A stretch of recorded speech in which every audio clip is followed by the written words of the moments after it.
Ads లేకుండా latest episode చూడండి. త్రిశూల్, వేరే సావాసం మనకొద్దురా. పద, మనం ఇక్కడి నుంచి దూరంగా వెళ్ళిపోదాం. వదలండి.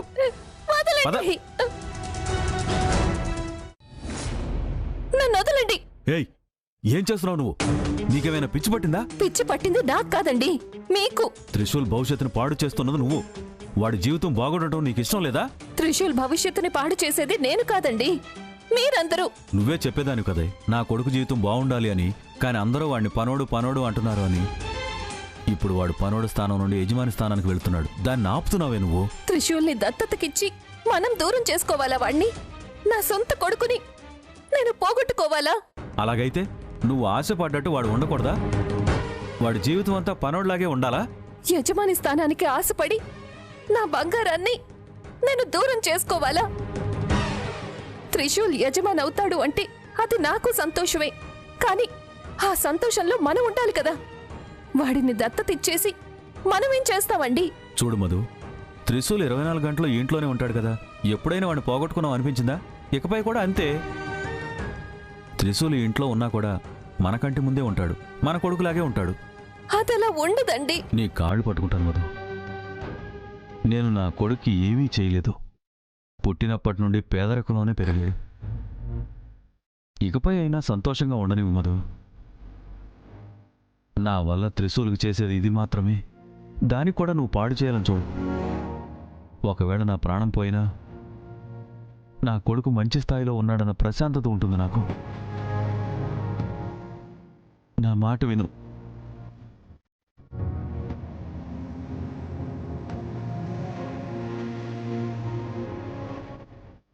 ఒప్పుకుంటానండి. ఎందుకు ఇలాంటి మాటలు మాట్లాడుతున్నారు? నా కొడుకు జీవితం బాగుంటుందంటే నేను దానికి ఒప్పుకుంటాను.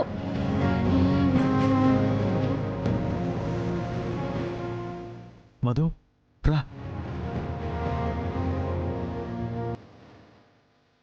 అయ్యగారు, మధు ఒప్పుకుంది.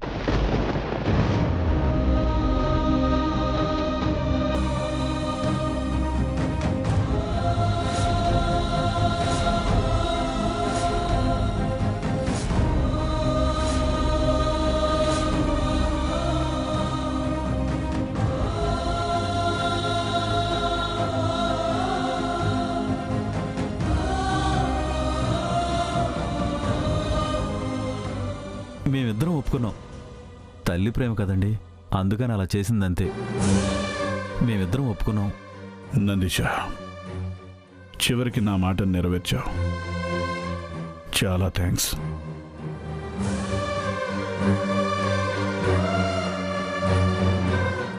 త్రిశూల్, మా ఇంటికి రావడానికి, నాకు కొడుకు అవ్వడానికి నీకు ఇష్టమే కదా?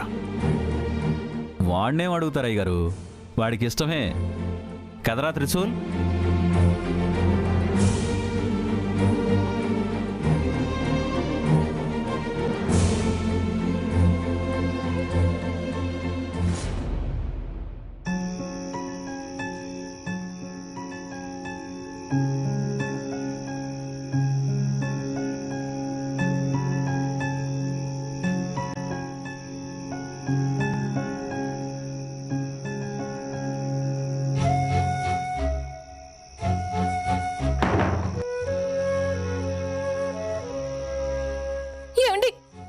త్రిశూల్, తలుపు తీరా. త్రిశూల్, త్రిశూల్. త్రిశూల్ని నేను నా కొడుకులా దత్తత తీసుకుంటున్నాను. మాట్లాడు త్రిశూల్. తలుపు తీయరా. త్రిశూల్, మాట్లాడరా. త్రిశూల్, మాట్లాడు త్రిశూల్.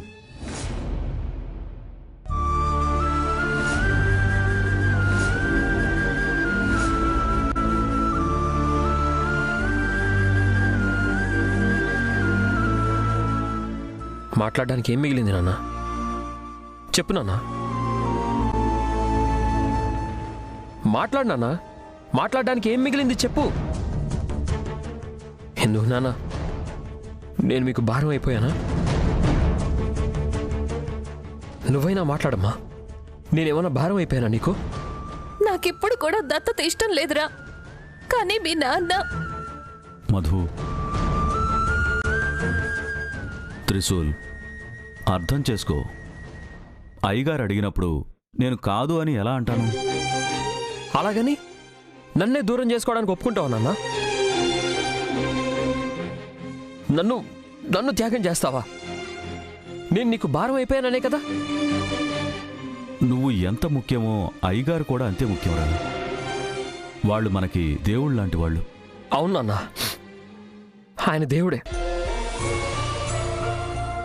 దేవుడు భక్తులకి వరాలు ఇవ్వాలి, కానీ దేవుడే భక్తుల దగ్గరికి వచ్చి వరాలు అడగకూడదు నాన్న. అది కరెక్ట్ కాదు కూడా. నేను ఒప్పుకోను. మొండిగా ప్రవర్తించకు త్రిశూల్. దీనివల్ల నీకు మంచే జరుగుతుంది. మంచుకో చెడుకో నాకు అదంతా అవసరం లేదు. నేను మీకు ముఖ్యం అవ్వకపోవచ్చు, కానీ మీరిద్దరూ నాకు ముఖ్యం. అమ్మ ముఖ్యం. నేనెక్కడికి వెళ్ళను.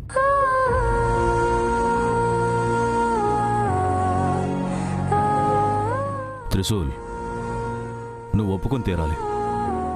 లేకపోతే అయ్యగారు బాధపడతారు. వారే నోరు తెరిచి అడిగారు. మనం ఈ పని చేయకపోతే వాళ్ళు మనల్ని తప్పుగా అర్థం చేసుకుంటారు.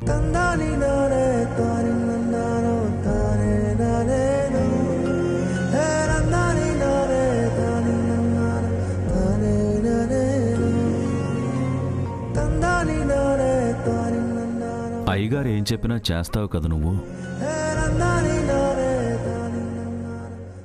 వారి మీద గౌరవం ఉంది కదా నీకు. ఇది కూడా వారి సేవ అనుకుని ఒప్పుకో. ఇప్పుడు కూడా ఆయన కోసం ఏదైనా చేస్తాను. నా ప్రాణాలు ఇవ్వడానికి కూడా సిద్ధమే. కానీ ఈ పని మాత్రం నా వల్ల కాదు. చూడండి, ఎప్పటికైనా నేను మీ కొడుకునే. మీరే నా తల్లిదండ్రులు. దయచేసి నన్ను ఫోర్స్ చేయకండి. త్రిశూల్, దేవుడా, ఎందుకయ్యా నా జీవితంలో ఇన్ని పరీక్షలు పెడుతూ ఉంటావు? అమ్మా నాన్న ఉండి వేరే ఇంటికి దత్తత వెళ్తున్నాను అంటే ఏంటి అర్థం? నాకు ఆలోచించడానికి ఇంత కష్టంగా ఉంది. అసలు దీనికి ఎలా ఒప్పుకోవాలి? అయ్యగారు అలా అడిగినప్పుడు అమ్మా నాన్న అయినా వద్దని చెప్పు ఉండాల్సిందే. కానీ అమ్మా నాన్న ఇద్దరు ఒప్పేసుకున్నారు. ఏం చేయాలి ఇప్పుడు నేను దీన్ని అస్సలు భరించలేకపోతున్నాను. త్రిశూల్, ఎందుకు అక్కడి నుంచి ఏమి చెప్పకుండానే వచ్చేసావు? వాళ్ళ ప్రశ్నకి అదే నా సమాధానం కాబట్టి నేను అక్కడి నుంచి వచ్చేశాను. ఎందుకు? నీకు అది ఇష్టం లేదా? ఎలా ఇష్టం అవుతుంది? సాధ్యం కాని వాటిని అడిగితే సమాధానం ఇవ్వడం కష్టం, ఒప్పుకోవడం ఇంకా కష్టం. అదే ఎందుకు త్రిశూల్? ఎందుకేంటి? జన్మనిచ్చిన తల్లిదండ్రులుండి నేను దత్తతకి వెళ్లాలంటే ఎలా సాధ్యం అవుతుంది? అలా అయితే మీ అమ్మ నాన్న కూడా దీనికి ఒప్పుకున్నారు కదా.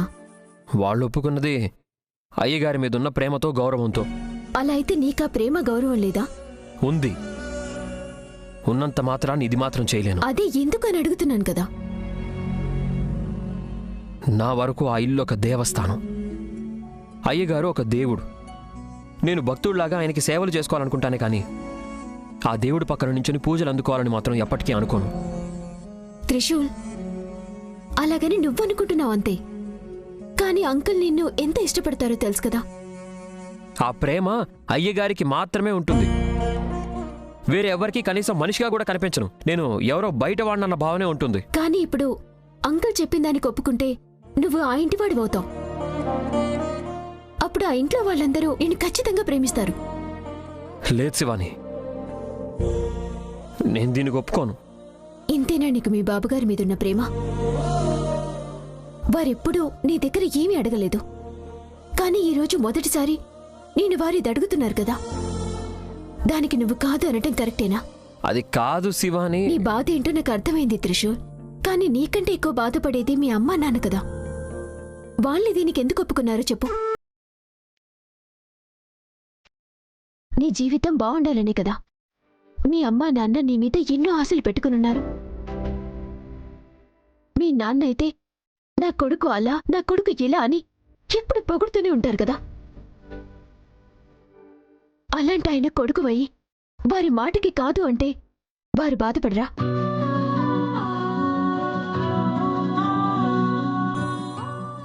ఆయన నిన్ను దత్తత తీసుకుంటానని చెప్పారంతే. నిన్ను మీ అమ్మా నాన్న నుండి దూరం చేస్తానని చెప్పలేదు కదా. పైగా పక్క పక్కనే ఉంటారు. నువ్వు ఏ ఇంట్లో ఉన్నా ఒకటే కదా. ఏ ఇంట్లో వాళ్ళైనా నీ వాళ్ళే అవుతారు కదా. త్రిశూల్, చివరగా ఒక మాట చెప్తాను. ప్రపంచంలో ఎంతో మంది అమ్మా నాన్న ప్రేమ దొరక్క విలవిలలాడుతుంటారు. కానీ నీ విషయంలో నీకిద్దరిద్దరు అమ్మా నాన్నల ప్రేమ దొరికింది. దాన్ని నువ్వు పోగొట్టుకోవద్దు. సంబంధాలని పోగొట్టుకోవడం సులభమే, కానీ వాటిని తిరిగి తెచ్చుకోవటం చాలా కష్టం. నీ ముందిప్పుడు 2 విషయాలున్నాయి. ఒకటి, నువ్వు ఆశపడినట్టు ఇలాగే బతకటం. ఇంకొకటి, మీ అమ్మా నాన్న ఆశపడినట్టు అంకుల్ మాటని ఒప్పుకొని బతకటం. మొదటి దాంట్లో నీ సంతోషం మాత్రమే ఉంటుంది, కానీ ఇంకొక దాంట్లో అందరి సంతోషం ఉంటుంది త్రిశూల్. ఆ ఇంటికి వెళ్ళి ఆ ఇంటికి కొడుకువై వారి ఇంటి గౌరవాన్ని కాపాడే కర్తవ్యం నీ చేతిలో ఉంది త్రిశూల్. ఇంక నీ ఇష్టం. సరిగ్గా ఆలోచించి నిర్ణయం తీసుకో.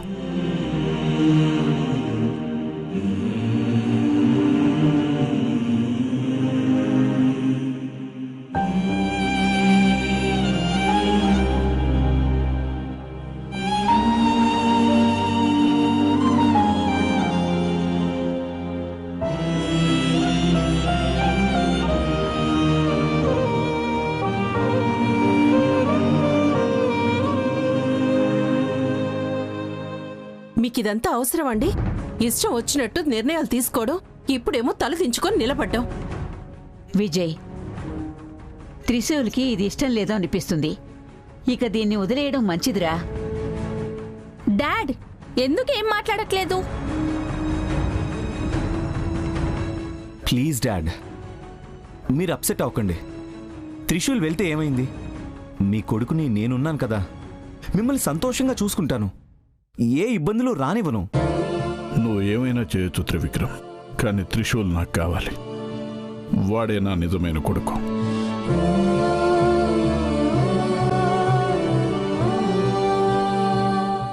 మనసులో ఉన్నదంతా మర్చిపోండి డాడ్. ఆ త్రిశూల్కి మీ పైన ప్రేమ లేదు.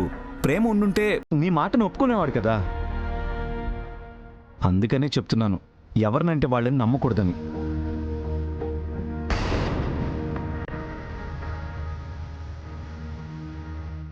ఎప్పటికైనా ఇంట్లో వాళ్ళకి ఇంటివారే కదా డాడ్. మిమ్మల్ని చివరిదాకా బాగా చూసుకుంటాను. Please dad. మీరందరూ ఉండాలి. మీతో పాటు త్రిశూల్ కూడా ఉండాలి. ఏంటి బావుగారు మీరు అప్పటి నుండి వాడి పేరే జపిస్తున్నారు? వాడేమో మీ మాటకి విలువ ఇవ్వకుండా వెళ్ళిపోయాడు.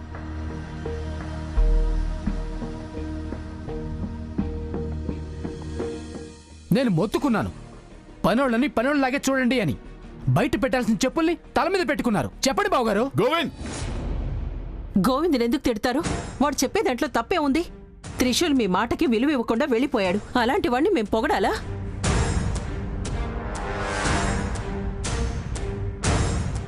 డాడ్, మీరు కావాల్సినప్పుడు మాత్రమే వాళ్ళు మీ దగ్గరికి వస్తారు. మీకు కావాల్సినప్పుడు వాళ్ళ నీడ కూడా కనిపించదు. డాడ్, దత్తత తీసుకోవాలి అన్న నిర్ణయాన్ని వదిలేయండి. మనంతటా మనం ఉందాము. అవును డాడ్, త్రిశూల్ గాడు రాడు. నేనొచ్చాను.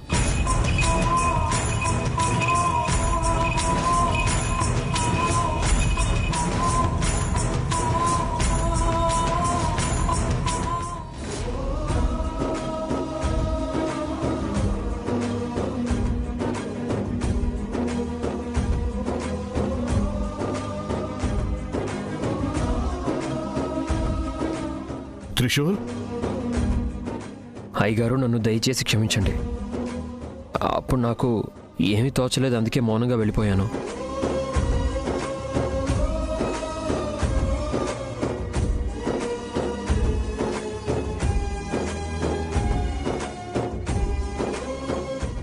కానీ ఇప్పుడు నాకంతా అర్థమైంది. మీ నిర్ణయం నాకు ఇష్టమే.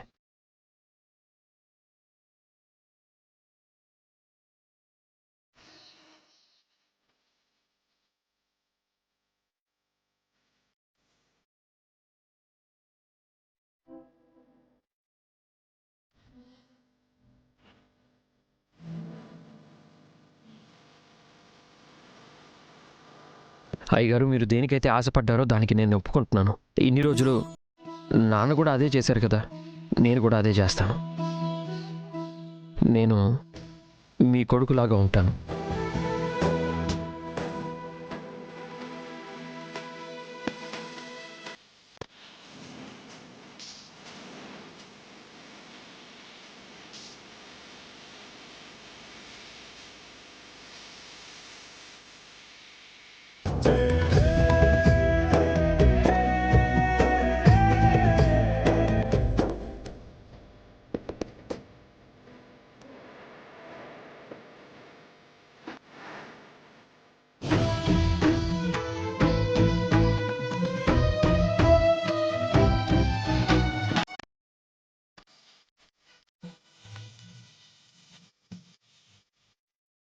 నా మాట నెరవేర్చినందుకు చాలా థ్యాంక్స్ రా.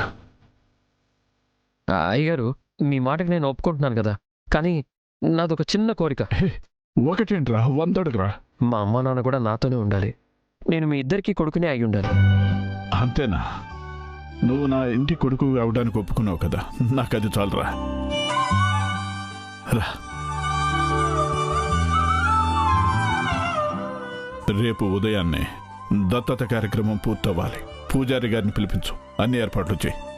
రా.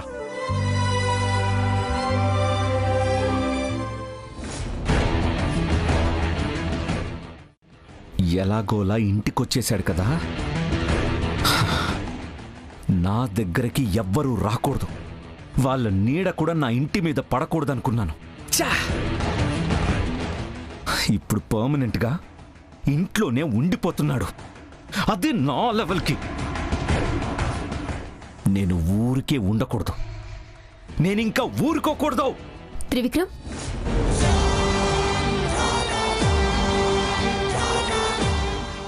ఏంటి నేను వదలను, ఎలాంటి పరిస్థితిలో కూడా ఊరుకోకూడదు అని ఏదేదో మాట్లాడుతున్నారు? ఏమైంది త్రివిక్రమ్? ఎవరిని వదలనంటున్నారు? శివాని అంతా వినేసిందా? టెన్షన్లో ఏం మాట్లాడుతున్నానో ఏమీ అర్థం కావట్లేదే. త్రివిక్రమ్, ఎందుకు ఏమీ మాట్లాడట్లేదు? ఏమైంది? అది ఏం చెప్పాలి, ఏమీ అర్థం కావట్లేదే. ఎందుకు? ఏదో చెప్పుకోలేక మనసులోని పెట్టుకుని బాధపడుతున్నారు అనిపిస్తోంది. ఏమైంది త్రివిక్రమ్? ఏం లేదు, అది ఇంట్లో ఏదేదో జరుగుతుంది కదా, దాని గురించి ఆలోచిస్తున్నాను. అంతేనా? మీకు చాలా సంతోషంగా ఉంటుంటుంది కదా త్రిశూల్ ఇంటికి రావటం. మీరు త్రిశూల్ బెస్ట్ ఫ్రెండ్స్, చిన్నప్పటి నుండి కలిసి పెరిగిన వాళ్ళు. ఇప్పుడిక ఒకే ఇంట్లో ఉంటారు, అది అన్నదమ్ముల్లాగా. నాకు ఎంత సంతోషంగా ఉందో తెలుసా త్రివిక్రమ్? నీకు సంతోషంగా ఉందా? నాకు వాణ్ణి చంపాలి అన్నంత కోపం వస్తుంది. నిజం చెప్పాలంటే మీరిద్దరూ కవలెల్లా పుట్టాల్సింది, వేరే వేరే అయి పుట్టేశారు. అయినా పర్వాలేదు త్రివిక్రమ్, ఇప్పుడు మీరిద్దరూ అన్నదమ్ములయ్యారు కదా. నా తమ్ముడై పుట్టుంటే వాణ్ణి చిన్నప్పుడే చంపేసుండేవాణ్ణి. అప్పుడు నాకేమీ తెలియలేదు కదా, ఆ ముసల్ది కూడా చెప్పలేదు. ఎందుకేం మాట్లాడట్లేదు? మీకు సంతోషంగా లేదా ఏంటి? యాక్చువల్లీ నీకంటే నాకే ఎక్కువ సంతోషంగా ఉంది, కానీ ఏం మాట్లాడాలో తెలియట్లేదు అంతే. అంటుంటారు కదా, సంతోషంలో మాటలే రావు అని. నాకు కూడా అలాగే అవుతుంది. ఈ సంతోషం ఎప్పుడు ఇలాగే ఉండాలి త్రివిక్రమ్. మీరిద్దరూ అంతే, ఎప్పుడు నవ్వుతూ సంతోషంగా ఉండాలి. ఉంటారన్న నమ్మకం కూడా నాకుంది. ఖచ్చితంగా ఉంటాం.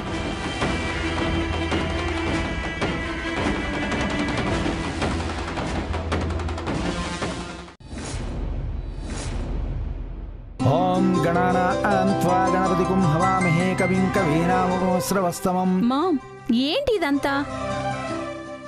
ఆ త్రిశూల్ని మన ఇంటివాడిలాగా దత్తత తీసుకోవడమా?